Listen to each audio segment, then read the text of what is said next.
What is going on, Panthers Nation? Carolina Dad here, your host of the Two Growls One Roar podcast. I'm back today doing a solo episode. Do not fear. I've got 5, 6, 7, 8, 9, 10 M's in my bank account. Just kidding. I've got 5, 6, 7, 8, 9, 10 guests lined up on the show. Hope you guys enjoyed having guests. I think it's a really great feature for me and the podcast and the platform to help it grow. Appreciate Alex, appreciate Ryan. Got some other big names lined up. And hey, I'm about to get fancy, believe it or not. I'm going to be looking to actually go out to people, start cold calling them, harassing, no, not actually harassing, but reaching out to people, extending myself out to try to open a few more doors to get out even bigger names on this show so that you can consume the content. I personally enjoyed it. I think for me, it's helped me progress the show so then I can come back and do things like this. But at the same time, I can also fill in a little bit of a niche that I've been needing to do to talk to other people and to improve my interviewing skills. I can't wait. And of course, we'll have Ryan and Alex back on the show as well. But today, we're here to wrap up mandatory minicamp and our discussion around mandatory minicamp. I just went back. We're going to try something new today. Today, I clipped a bunch of the press conference clips from Dave Canales, Shaq Thompson, Bryce Young, and Eddy Pineiro. And we're going to play a few of those today because I think they feed in really well to just the overall updates of how did minicamp go. Minicamp was only 2 days this year. It's funny. I used to think minicamp was this huge thing because you have OTAs and mandatory minicamp. It's only 2 days. It was three, got shortened to two. Now the Panthers will have a break until training camp. Training camp to be scheduled in Charlotte. From talking to Alex, it sounds like likely spectators. I don't know what that's going to look like or how they're going to accommodate.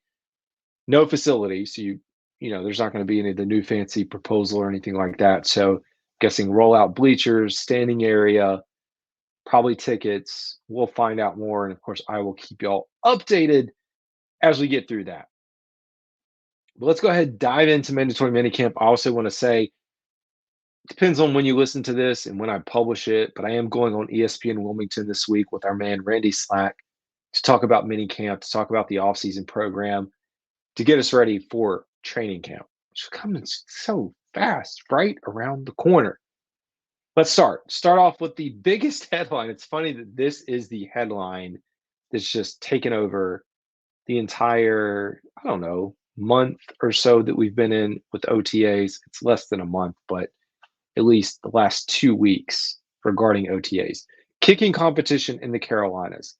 Nothing but fantastic reports out of OTAs with Harrison Mevis, saying that correctly now. Harrison Mevis connecting on a lot of field goals, long field goals. Although we saw a tweet yesterday, I think in individual drills, he might have missed some.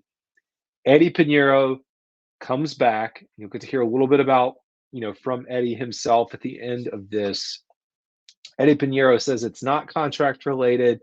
He was helping the family friend member get prepared, family friend members, in high school, rising senior, getting ready, to get prepared to go to college or to, go into next season. So he was helping him do that, but it was not contract related. He did drop some of the same stats that I dropped, and people said I was crazy. We also had beat writers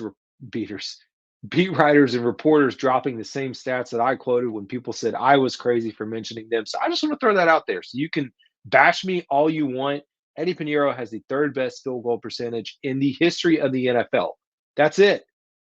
So he's going to use that as a lever, as a point to get paid more money. But let's talk about it. Kicking competition. Is there really a competition? I do think there is. As much as I'm in the camp of Eddy Pineiro, I think it's 60-40 in the favor of Eddy Pineiro right now, although I could see it tipping.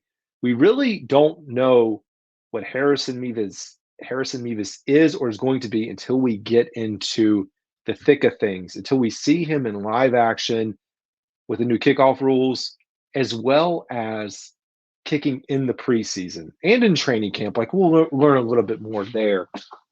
But for right now, it's kind of just like, okay, let's see how this goes. And I know Eddy did not have a great day today. So he didn't kick the first day of mandatory minicamp. He did kick today. I think he was 2 of 4 is what was reported by the Charlotte Observer and a few other folks. So that's why I think there is going to be a competition. Panthers could save a little bit of money. Hey, and you got the new kickoff rules. This is the other thing. When you talk about the new kickoff rules, the dynamic of placing the ball, not kicking it into the end zone, there's something new that we're not really talking about, and that is a kicker potentially having to make tackles. And if you've got a thicker kicker who can go down the field, I saw Justin Tucker saying he was putting on like 3 pounds. It's either 3% of his weight or 3 pounds so that he could get prepared to make more tackles. And hey, if you're weighing Eddy Pineiro versus Mevis, the bigger dude, having the ability to make a tackle, you're going to weigh in to that hand of the guy that's bigger. It's also funny that you think about it from this standpoint because that's why the Kansas City Chiefs are looking at the safety, I believe, and I don't remember his name, looking at an actual defensive player who has kicking abilities, has kicked some, to be their kickoff guy, because then you got an extra defender already on the field who knows how to make a tackle. The whole scheme around this thing, it's going to be wild to watch it play out. It is a big change, still the biggest change since they moved back to extra point a few years ago. Competition is here, and Eddy even acknowledges that. He understands this is part of the business. They're going to bring in people to compete. Even if Eddy gets the job, it is a situation where hopefully if Mevis is good, that he doesn't get picked up by anyone. We know how kicker can come and go in the NFL and have bad days, good days. But in the event that, hey, if Eddy were to just come out and be terrible, you got someone on speed dial that you've been working with that hopefully isn't signed that you could bring on. So I do think that, yeah, we got a competition. Let's buckle up. Let's get ready. Bryce Young making the leap. Now, I originally was going to play this clip, but unfortunately, the timing of it, I couldn't clip it the way I wanted to, and I didn't feel like playing the whole video. And it's funny to hear some of these national analysts saying some of the same things that I've been saying from my seat over the last few months. But they went through, I guess it was 5 days ago, NFL and CBS with the First Pick podcast show, Ryan Wilson and Rick Spielman. We're talking about CJ Stroud, Will Levis, and Bryce Young. Like, who can make the leap in their second season? They didn't really talk about Anthony Richardson. What is weird in a way for me is like, I don't know that I would even put CJ Stroud in this category, and that's a good thing. I don't know how much more of a leap CJ Stroud can make as an NFL quarterback. Sure, there's always room for improvement, but from what we saw last year, I'd be more concerned with a fall off. And I don't think that's going to happen. Like, I don't think we'll see this dramatic fall off. But I would remove him from this category, and I'd really have Bryce Young, Will Levis, Anthony Richardson in that bucket of who can take the leap. And the question out of that group, Will Levis, Bryce Young, Anthony Richardson. Playing the homer card, I would put Anthony Richardson at the bottom of the list right now. The guy didn't even make it through a full NFL season. I hope he's successful. I hope he stays healthy, but he's got to be at the bottom of the list for me right now. I do think you can make a very strong case for Will Levis because we did see flashes of him that even in spots he looked a little bit better than Bryce Young, and he played less. Say full season, new offense, some new weapons there in Tennessee. I could see making a case for him. Bryce Young, though, I think the pressure is there a little bit more, and I think he's got to. He has to take the leap this year. Hands down, it's got to happen. We've got to see that improvement to show us he is going to be the franchise quarterback. That's the state of where we are. Show us what you got. Take that leap. So that's what I would put. You could probably put CJ Stroud below them because, like, I don't know how he's going to take much more of a leap than he already did. Moving on from leaps, let's talk about injuries. And again, Mike K and Alex of the Charlotte Observer, fantastic job keeping us informed with the injuries that popped. There were some lingering injuries that came up in OTAs. going into mandatory minicamp that we did, we knew that was going to happen, but some things happened in minicamp. Let's talk about it. A few guys sat out today: Jordan Fuller, Shaw Smith-Wade, DJ Wonham. DJ Wonham is suffering a setback with his quad. Remember, he had the quad surgery. That does concern me, knowing that he is supposed to be our replacement for Brian Burns. I take him more of a replacement than I do Clowney because of the age difference, because of the production from last year. Will that be the case? To be determined. Nick Thurman battling a hand. Josie Jewell, who picked off Bryce Young for the final play of mandatory minicamp yesterday, sat healthy, I guess, kind of a healthy scratch. It's funny, you have these mandatory minicamps who make such a big deal, and then they practice for one day. Nick, not saying that they're not doing anything, by the way, but just the way it shakes out. Nick Scott, Amari Barno, who's recovering from the ACL, and then Jalen Coker, the name that's on everyone's list, undrafted free agent, sat today as well. Other players that have lingering injuries that we've known about: Xavier Leggett, hamstring, still battling. Again, we heard Canales say that if this was a game week, he would be playing, he would be practicing, speaking of XL. Running back Miles Sanders, who mentioned he's battling the heel injury. DJ Johnson, who we saw get banged up yesterday with a knee. Iku Lyoto, calf injury. Josh Nijman, the offensive tackle, swing tackle, was undisclosed. So that's your injury. It's like, hey, we've got 35 to 40 days for these guys to go out, get healthy, relax.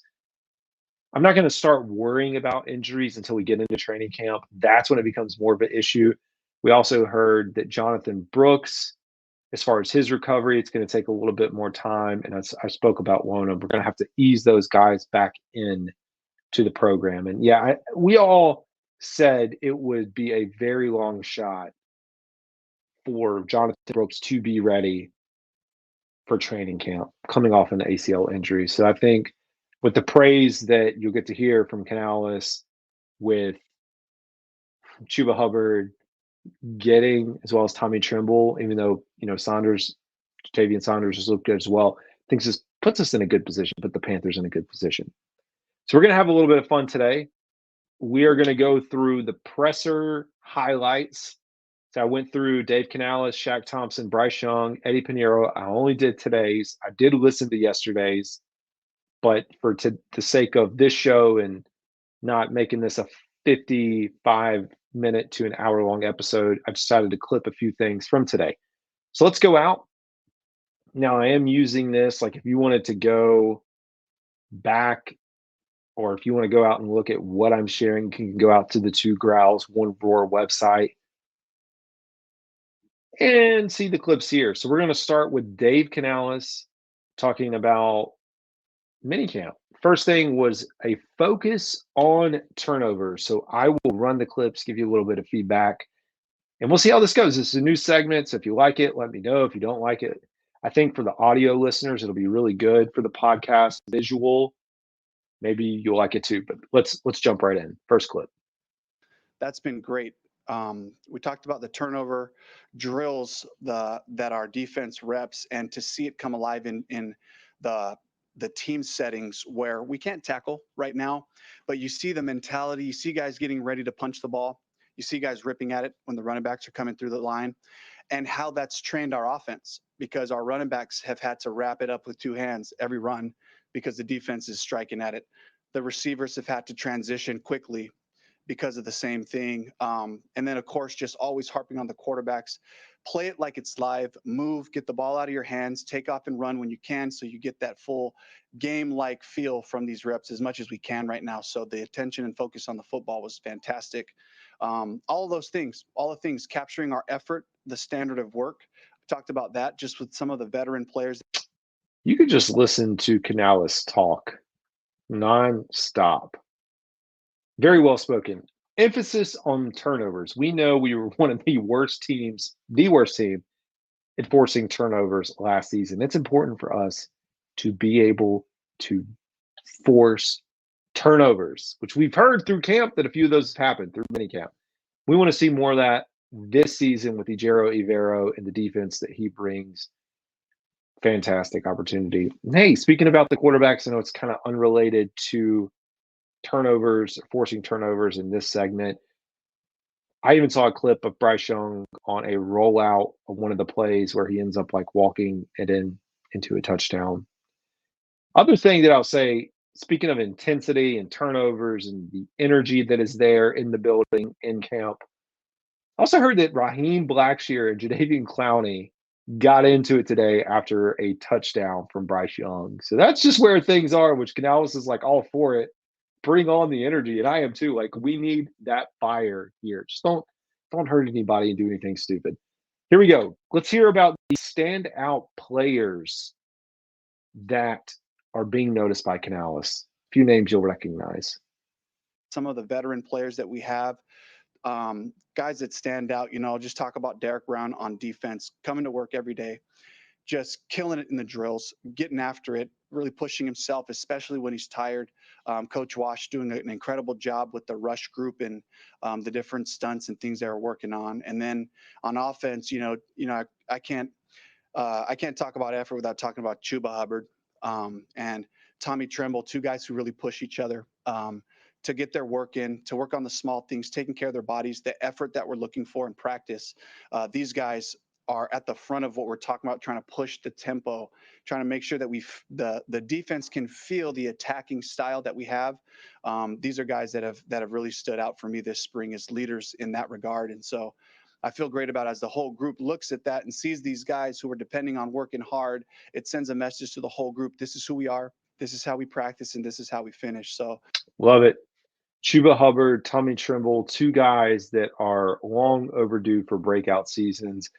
Panthers fans in the Carolinas have just like, can we see something out of them? Can we see them take it to the next level? And I think they are set up in a good position to do that. And one other thing, I didn't clip it, but Canales also talked about setting the culture and letting the guys here set the culture and telling the younger guys, hey, if you don't have a plan or you don't know how to go about things, watch someone who already has a plan that hasn't analyzed. I think that's part of what he's talking about here, leaning on these. And our man, Derek Brown. Derek Brown is officially the best player on this team. Hands down, the best player. He is your leader. I know Bryce Young is the leader of the team, but Derek Brown is the leader, the tone setter, and he is the one that is going to lead a newish, semi-inexperienced, meshed defense this year and carry over from where we came last year. The story continues when we start talking about guys so you hear about the guys that are working hard in practice, guys that are taking the time after practice to put in work. Let's hear what Canales had to say. No, good. No, good. Has there been a player that's been the last to be out on the field at the end of practice? There's a couple of guys. I think guys like that I always see out there. I talked about Chuba and Tommy. They're always out there working. Jordan Matthews is always out there working. DiCaprio Boodle, he's out there catching balls. He knows he's going to get opportunities Cornerback for interceptions. JC will be out there catching off the jugs. Jordan Fuller, Nick Scott. I can't think of everybody, but there's a good group of guys that good group of guys putting in work. We need all the work we can. And another thing, just talking about the cornerback room, the cornerback position group, it is vital for JC Horn to have a safe and healthy, successful season. And I hope we get to see it. Now, the last thing, which is probably top of mind for everyone, is the interior offensive line. Lewis Hunt, Austin Corbett. How are they looking? Can we, at this point in the year, tell that there is an improvement than what we had last year? We also heard Bryce talk about it as well. I don't know if I clipped that one. Guess we'll find out because I can't remember. Let's hear what Canales had to say about the interior offensive line at this point.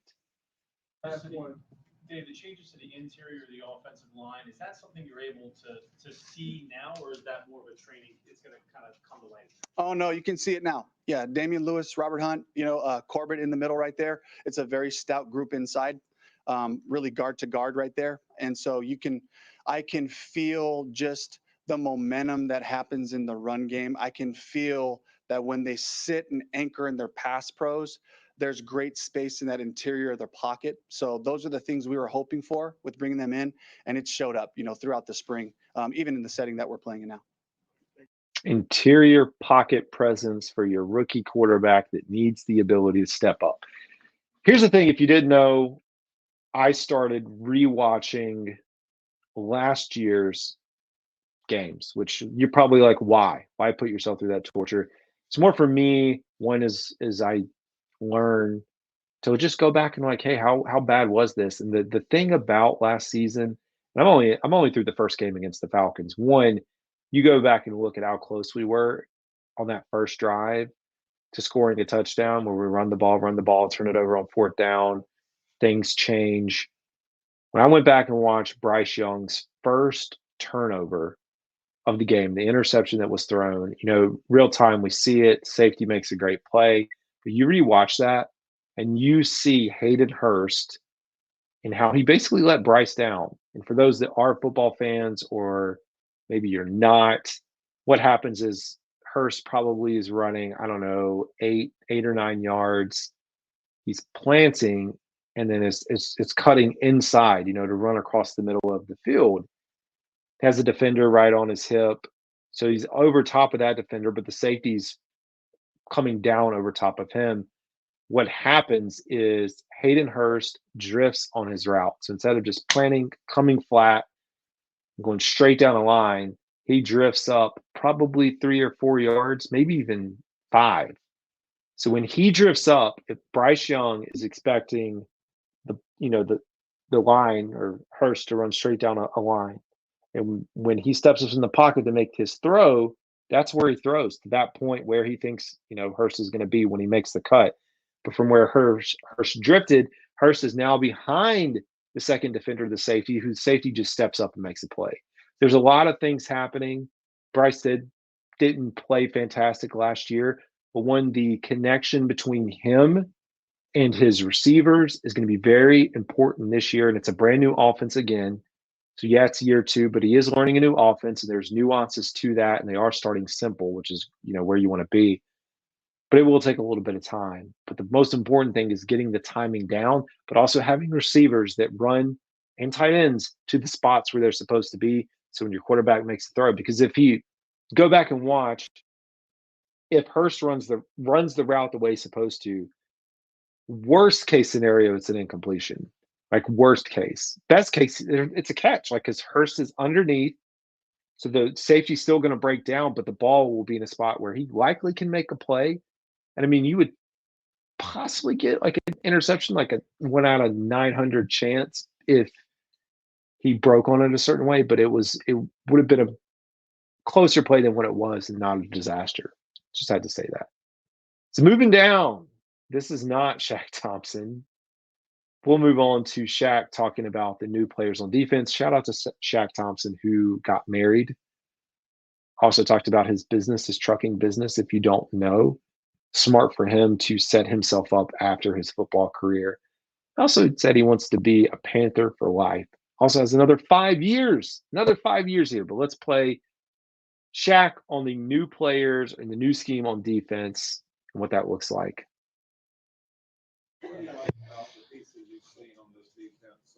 Honestly, man, this team came together pretty fast. There's a lot of guys, defensive side, there's a lot of guys who played in this defense before. So it's amazing for them to just come over, translate their terminology they had, whether it was the Rams or the Broncos, you know what I mean? So something we've talked about, the importance of Ejiro bringing in guys that he was with in LA with the Rams or in Denver.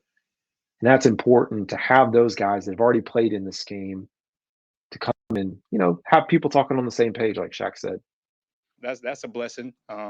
Everybody's getting along. Everybody's cool. The young guys are great. You know what I mean? They follow.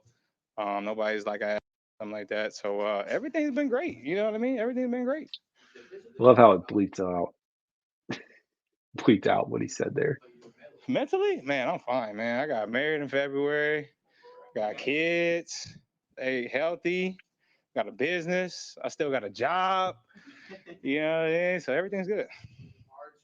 Shaq definitely is a lot more jovial. They even call that out I think it was Vashti that called it out during the presser that you can just tell he's a lot more open. Because I mean, you get into these media sessions like this, and from their perspective, if you're in there asking all the hard hitting questions and performing, not performing, however things are going, I could see where it would weigh on you. You probably would want to keep things close to the chest.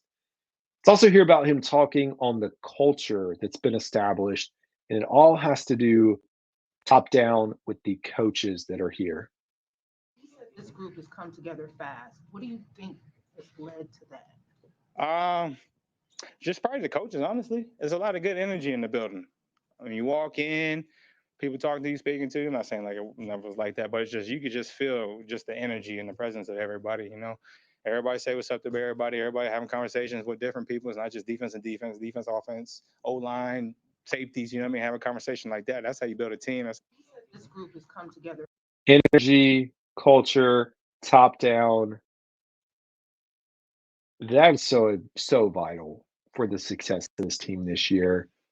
Knowing what was happening last year and just how bad the situation was, it's a breath of fresh air, man. Very breath of fresh air.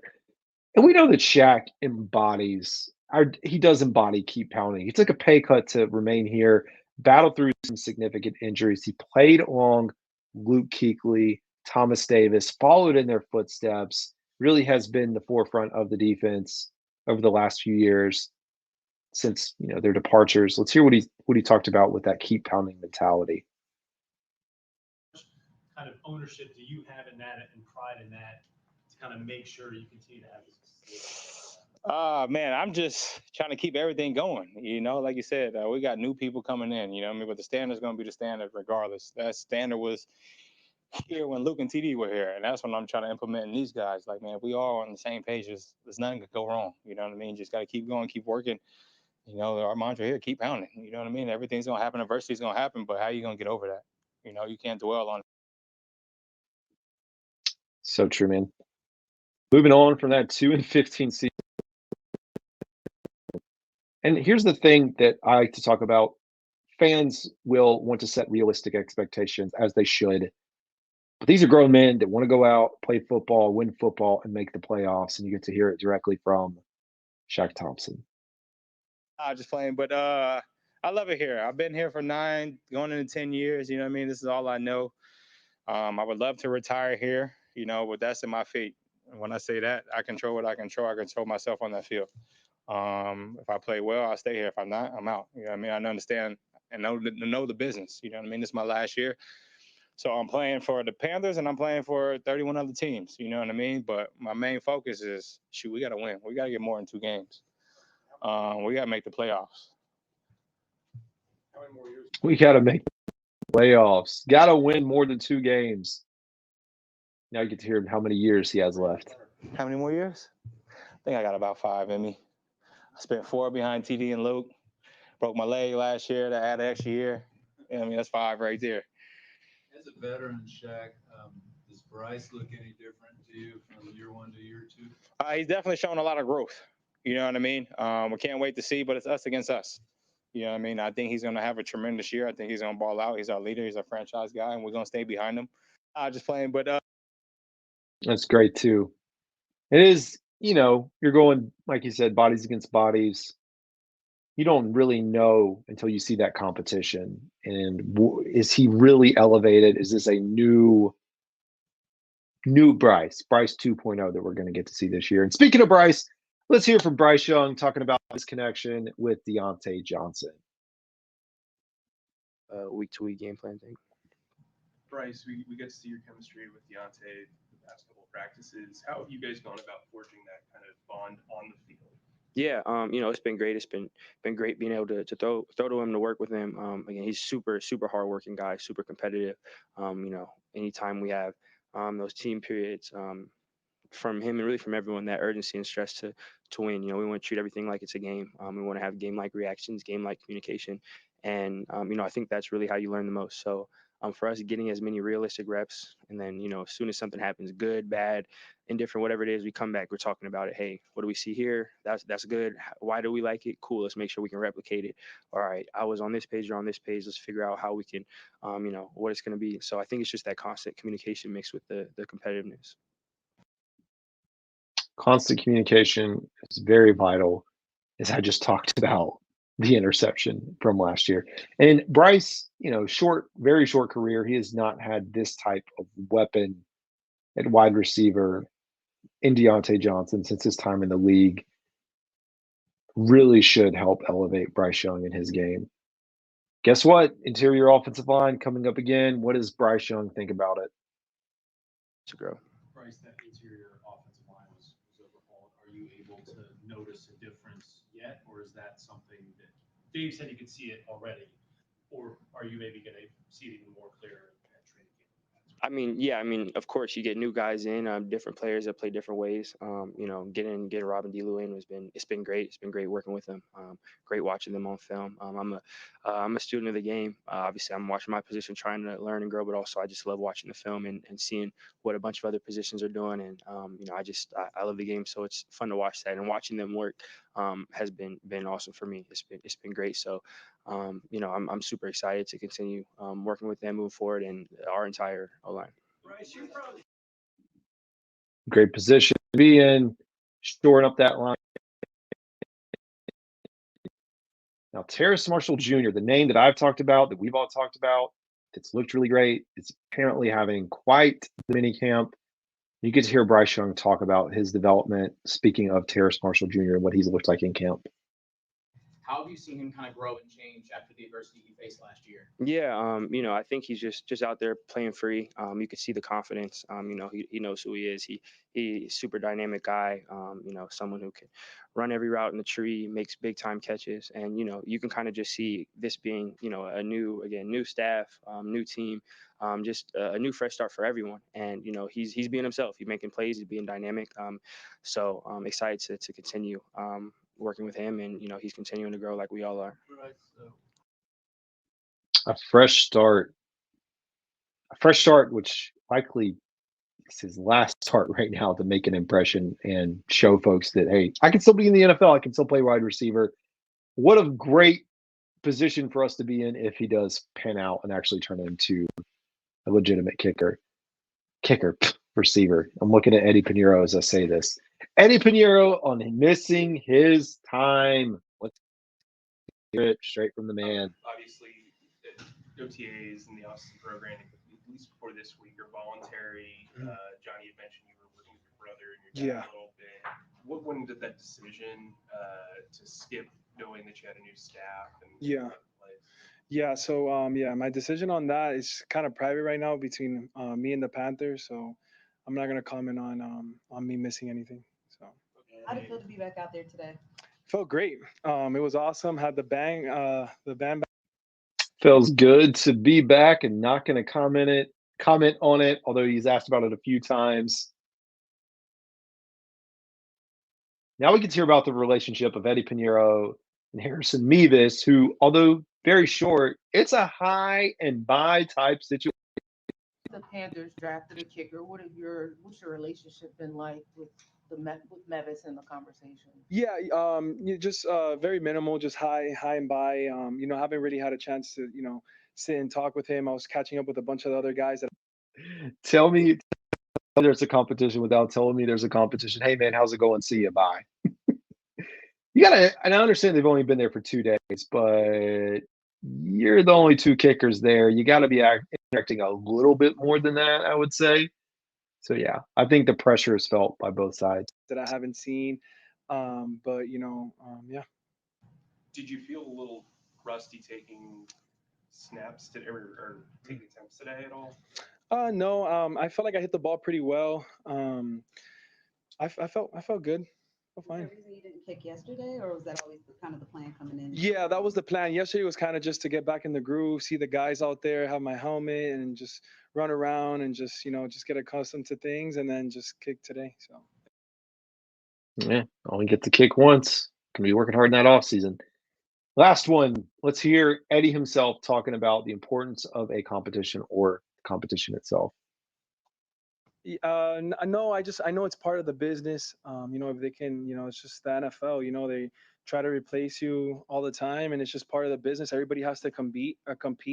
Nobody's job is safe. I feel like that's what the head coach's motivation is. Like you got to compete, earn the spot, and that's just part of being in the NFL. Is that a slight concern then for you? I mean, because you haven't been here. I mean, is that back in your mind like, hey, I got to get back there at some point? I got a job to try to keep. No, I haven't thought about that. No, not really. I feel. He said that job is mine.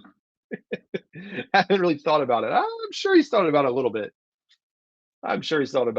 Not a ton, but at least some. Let's hide this back. All right, folks.